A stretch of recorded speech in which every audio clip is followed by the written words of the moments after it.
மக்கள் நீ குருஜி, நான் உங்களுடன் தனியாக பேச விரும்புகிறேன் என்று சொல்வார்கள். நான் சொன்னேன், அதற்கு தேவையில்லை.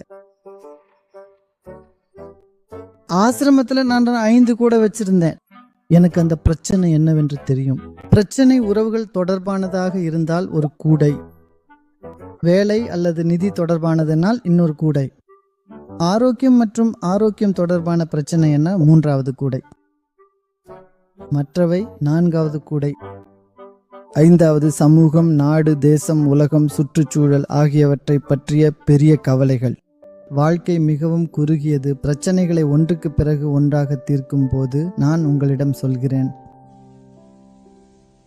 எழுந்து முன்னே செல்லுங்கள். பிரச்சனைகள் தானாகவே தீர்ந்துவிடும். நீங்கள் தனியாக இல்லை என் செல்லமே. எழுந்திருங்கள். எல்லா பிரச்சனைகளும் தீர்ந்து கொண்டிருக்கின்றன. உங்களுடன் ஒரு சக்தி இருக்கிறது. அது உங்களை எல்லா பிரச்சனைகளிலும் வழி நடத்துகிறது.